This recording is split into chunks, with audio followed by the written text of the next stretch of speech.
देश का एक एक गांव जब सुखी और समृद्ध होगा, और जब हम सुखी और समृद्धता की बात करते हैं उसमें मानव की विकास बहुत महत्वपूर्ण है, और मानव की जब विकास होती है तो हम राष्ट्र की विकास मानते हैं। और इसीलिए आदरणीय प्रधानमंत्री जी ने स्वच्छता से लेकर विभिन्न मुद्दों को एक आंदोलन के तहत चलाने का काम किया। और आप देखे होंगे आदरणीय प्रधानमंत्री मोदी जी ने दिल्ली के लाल किला से स्वच्छता की बात की थी, और अपने हाथ में झाड़ू लेकर और वो झाड़ू देने का काम किए थे, ताकि कोई भी काम छोटा और कोई काम बड़ा नहीं है। हम अगर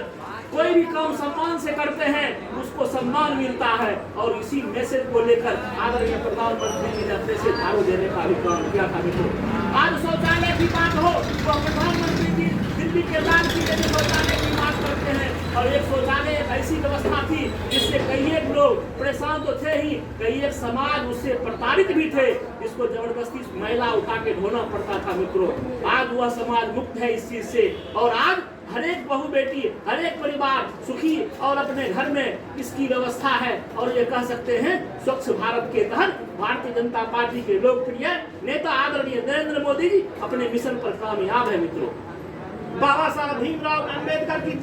जब हम जीवनी पर ध्यान देते हैं तो हम यह एहसास करते हैं अगर कोई महामानव बनता है तो वह साधारण संघर्षशील व्यक्ति महामानव नहीं बन सकता है। महामानव बनने के लिए अगर उसको संघर्ष करने की ताकत हो, अगर वह संघर्ष में घिसने की ताकत हो, बाबा साहब भीमराव अंबेडकर से सीख लेनी चाहिए। परिस्थिति कितनी भी विकट क्यों न हो, परिस्थिति कितनी भी विपरीत क्यों न हो, अगर मन में ठान ले, अगर मन में इच्छा हो, अगर मन में बदलाव करने की इच्छा हो तो वास्तव में वह बदलाव कर सकता है। और उस परिस्थिति में भी बाबा साहब भीमराव अंबेडकर ने समाज की कुरीति हो, चाहे समाज की गरीबी हो, चाहे समाज में वो शिक्षा की बात हो, सभी को कुचलते हुए इन्होंने उस समय के चमकता हुआ सूरज के तहत पूरे भारतवर्ष में ही नहीं पूरे दुनिया में अपनी छाप को छोड़ने का काम किया। और यह जिस कॉलेज में पढ़ते थे उस कॉलेज के विद्यार्थी कहा करते थे, भाई हमारे पास तो एक दिमाग है, तुम्हारे पास कितने नॉलेज है, इतना डिग्री को अपने दिमाग में समाहित कर लेते हो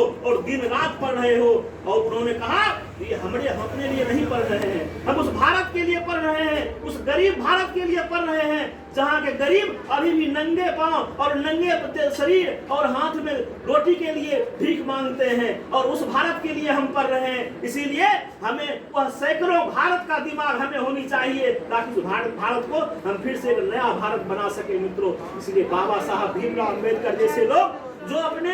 लिए नहीं